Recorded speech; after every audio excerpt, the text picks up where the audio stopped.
And as long as people continue to see themselves as separate from everything else, they lend themselves to being completely enslaved. The men behind the curtain know this, and they also know that if people ever realize the truth of their relationship to nature and the truth of their personal power, the entire manufactured zeitgeist they prey upon will collapse like a house of cards.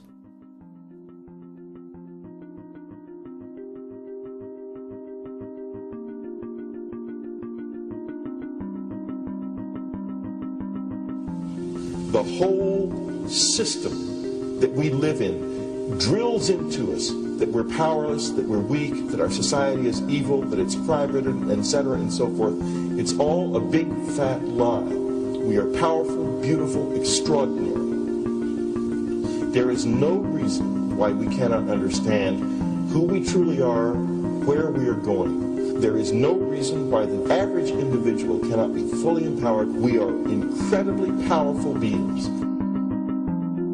You know, I think I spent 30 years of my life, in the first 30, trying to become something. I wanted to become good at things. I wanted to become good at tennis. I wanted to become good at school and grades and everything I kind of viewed in that perspective. I'm not okay the way I am, but if I got good at things, you realize that I had the game wrong.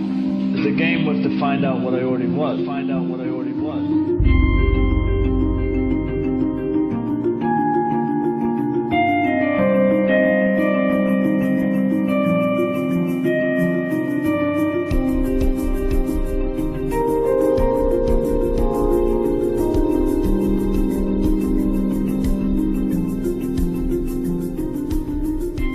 Now, in our culture, we've been trained for individual differences to stand out. So you look at each person, immediately it is brighter, dumber, older, younger, richer, poorer, and we make all these dimensional distinctions, put them in categories and treat them that way. And we get so that we only see others as separate from ourselves in the ways in which they're separate. And one of the dramatic characteristics of experience is being with another person and suddenly seeing the ways in which they are like you, not different from you, and experiencing the fact that which is essence in you and which is essence in me is indeed one. The understanding that there is no other. It is all one. And I wasn't born Richard Albert, I was just born as a human being, and then I learned this whole business of who I am and whether I'm good or bad or achieving or not. All that's learned along the way.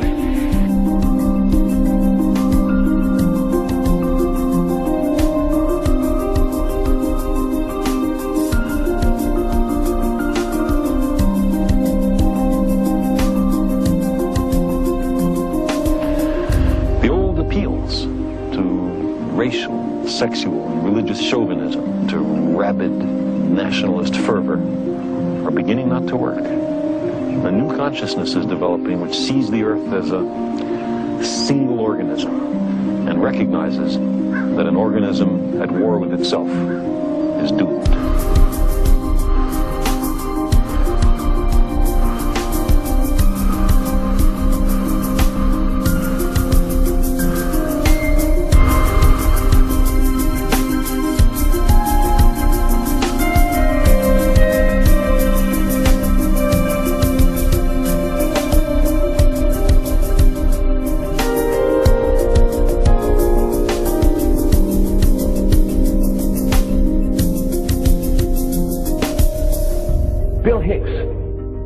Finish his shows with this.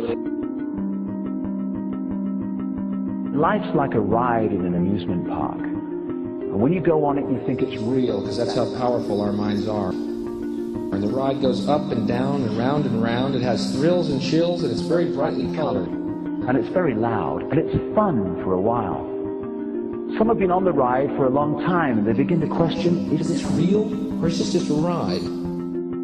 And other people have remembered, and they come back to us and they say, hey, don't worry. Don't be afraid ever, because this is just a ride.